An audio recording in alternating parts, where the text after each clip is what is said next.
వాళ్ళు కూడా నా పిల్లలు లాంటి వాళ్ళు. వాళ్ళని ఎందుకు తీసుకొస్తానంటే రేపు వాళ్ళు సుఖపట్టం నేర్చుకోవద్దు. ఇట్లా నాతో తిరగాల, నేనేం చేస్తానో చూసుకోవాలంటూ ఖచ్చితంగా నా పద్ధతి వాళ్ళకి రావాలని వాళ్ళని నా వెంట పెట్టుకుంటుంది ఎటు పోయినా. సాధ్యమైనంత వరకు సెక్రటరీలు మీకు తెలుసు, వస్తారు ఆఫీస్లో కూర్చుంటారు, సెల్ చూసుకుంటారు. చాలా వరకు అదే జరుగుతుంది. వాళ్ళు నన్ను తిట్టుకున్నా పర్లేదు కానీ నాతో తిప్పుతున్నారు. ఇప్పుడు వలస ఆదివాసీ గ్రామాలపై ప్రత్యేక దృష్టి పెట్టారు కదా సార్, అసలు ఎందుకు కారణం ఏంది? అసలు మీరు మామూలుగా గ్రామాల్లో సమస్యలు ఉంటే వలస ఆదివాసులు నాకు తెలిసి అయితే నేను వచ్చి విలేకరికి 8 సంవత్సరాలు, ఇంతవరకు వలస ఆదివాసీ గ్రామాలు మాకు కూడా తెలియదు చాలా వరకు. అలాంటి గ్రామాల్లో మీరు ప్రత్యేకంగా వస్తున్నారు, మరి కారణం ఏంటి? మీకు ఇక్కడ సమస్యలు చెప్పింది ఎవరు? అసలు ఈ ఊర్లో నేను మీకు పరిచయం చేసింది ఎవరు? అంటే నాకు ఫస్ట్ మా ఉపాక సెక్రటరీ గారు ఉన్నారండి. నేను జాయిన్ అయిన దగ్గర నుంచి మా సెక్రటరీని అడుగుతున్నాను. ఏమని అడుగుతున్నా అంటే, నేను జాయిన్ అయ్యి 10 నెలలు అయింది. 10 నెలల నుంచి మా సెక్రటరీని అడుగుతున్నా, ఇక్కడ వలస ఆదివాసీ గ్రామాలు ఉన్నాయి, అవి నాకు చూపించండి, నన్ను తీసుకెళ్ళండి అని చెప్తే ఏ సెక్రటరీ కూడా ముందుకు రాలే.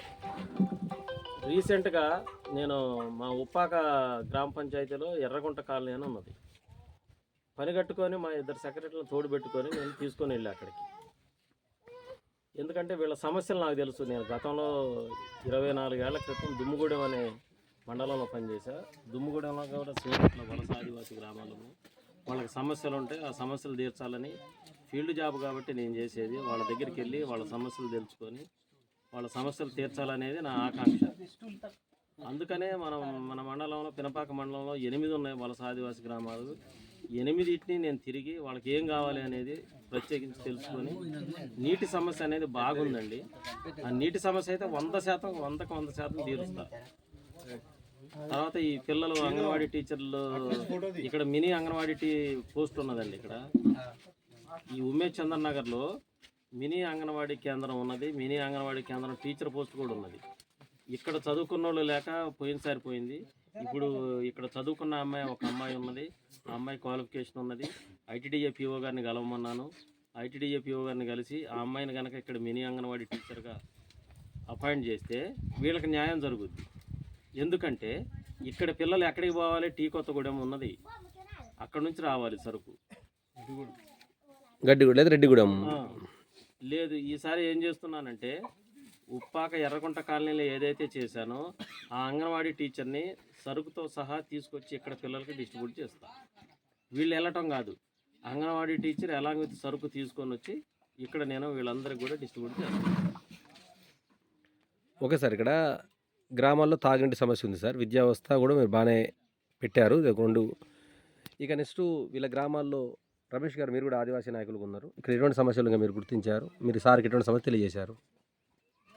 బాగా నీటి సమస్య ఎక్కువ ఉన్నది కాబట్టి, ఈ ఎండాకాలం వచ్చింది కాబట్టి నీటి సమస్య ఎక్కువ ఉన్నది కాబట్టి నీటి సమస్య పరిష్కారం అయితే బాగుంటుంది అని చెప్పేసి మేము కూడా సార్కి ఇన్ఫార్మ్ చేస్తే వెంటనే స్పందించి, ఇక మీ గుడేలు ఎన్ని ఉన్నాయో అన్ని గుడేలలో నువ్వు తీసుకెళ్ళి పరిష్కారం చేసే మార్గం చేయాలని చెప్పేసి అడిగితే నేను సార్తోనే నేను కూడా వెళ్ళటం జరుగుతుంది. ఇప్పుడు ప్రజెంట్ ఎన్ని గ్రామాలకు సార్ మీతో పాటు వెళ్ళారు? ఇప్పుడు ఉమేష్ నగర్ 2 సార్లు ఇప్పటికి, టేకులు కూడా ఒకసారి పోయినాం, మళ్ళీ ఎర్రకుంట పోయాం. ఈ 4 గుడేలు మొత్తం పరిష్కారం అయినట్టే కొంత అయింది, ఇంకా మళ్ళీ కావాల్సి ఉన్నది. సుందరయ్య నగర్ కూడా చేసినాం. ఇప్పలగుంప వెళ్ళాం. సుందరయ్య నగర్ ఈయన నాకు ఈరోజు చెప్పాడండి నీళ్ళు రావట్లేదని. తెల్లారే భద్రాచలం నుంచి మోటార్ కొనుక్కొచ్చి సుందరయ్య నగర్లో ఫిట్ చేసి మా సెక్రటరీలో ట్యాంక్ ఎక్కి ట్యాంక్ కడిగారు. వాళ్ళతో ట్యాంక్ కడిగిచ్చేసి అదే రోజు నీళ్ళు ఇచ్చే వరకు భోజనం కూడా చేయలేదు. సాయంత్రం 5 గంటలకు మేమందరం కలిసి భోజనం చేశాం. సుందరయ్య నగర్ నీళ్ళు ఇచ్చానండి. టేకులగూడెంలో కూడా సమస్య పరిష్కారం చేశాను. ఉమేష్ చంద్ర నగర్లో ట్యాంక్ కట్టించా, వాటర్ ట్యాంక్ కట్టించాను. ఈ వాటర్ ట్యాంక్తో ఇవాళ నీళ్ళు వదులుతా. వాటర్ ట్యాంక్ నుంచి ఎర్రగుంట కాలనీ సమస్య తెచ్చాను. ఇప్పలగుంప వెళ్ళాం, చింతలపాడు వెళ్ళాం. ఓకే సార్, మీతో పాటు ఆర్డబ్ల్యూసీఐ గారు కూడా వచ్చారు సార్? వచ్చారు. ఆర్డబ్ల్యూసీఐ గారు కూడా ఈ ప్రాంతంలో వాటర్ సమస్య సార్ తెలిసి ఉంటుంది మ్యాక్సిమం. సార్ కూడా సీనియరు, ఈ మండలంలో చాలా సంవత్సరాలు సేవ అందించారు. సార్ మీ ప్రాంతాల్లో ఎటువంటి కార్యక్రమాలు చేపట్టారు సార్ గతంలో తాగునీరు అందించడానికి? ప్రత్యేకంగా ఉమేష్ చంద్ర నగర్ ప్రాంతంలో అయితే ఇదివరకు నీళ్ళు లేవని వీళ్ళు ఊరోళ్ళు బాగా ఒకసారి రిప్రజెంటేషన్ ఇస్తే అప్పుడు ఐటీడీఏ నుంచి పిఓ గారు ఒక 2 లక్షల రూపాయలు గ్రాంట్ ఇచ్చారు. దాంతో ఆ టీ కొత్తగూడెం గ్రామంలో బోరు వేసి ఇక్కడ ఎట్లా నీళ్లు పడవు రిగ్గు రాదని చెప్పి అక్కడ బోర్ వేసి అక్కడ నుంచి హెచ్డిపి పైప్ను రన్ చేసి ఇక్కడ వాటర్ ఇచ్చాం వాళ్ళు. ఆ తర్వాత మళ్ళీ మ్యాచింగ్ గ్రాంట్ వస్తే మేము వీళ్ళకు ట్యాంకు అది కడదాం అనుకున్నాము. ఇంకా మళ్ళీ ఆ గ్రాంట్ ఏం రాలేదు.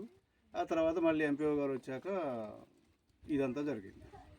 Okay sir. ముందు వాటర్ అయితే ఇచ్చాం, అంటే బల్క్ వాటర్ లాగా ఇచ్చాం. ఇప్పుడైతే సమస్య చాలా వరకు తీరినట్టే కదా చాలా వరకు ఇప్పుడు 5 KL ట్యాంక్ పెట్టారు, దానికి ట్యాప్స్ పెట్టాం కాబట్టి అందరూ వచ్చి ఇక్కడ, ఎందుకంటే ఇక్కడ పైప్ లైన్ వ్యవస్థ చేయాలంటే కొంచెం ఫారెస్ట్ పర్మిషన్ కావాలి, అది చేయలేదు. Thank you sir. ఇప్పుడు మీరందరూ కూడా ఆదివాసీ గ్రామాల్లో సేవలు అందించడం అభినందనీయం సార్. మీ అందరికీ మా తరపు నుంచి, మా పత్రికా తరపు నుంచి కూడా ప్రత్యేక ధన్యవాదాలు తెలియజేస్తున్నాం. Thank you sir. Thank you.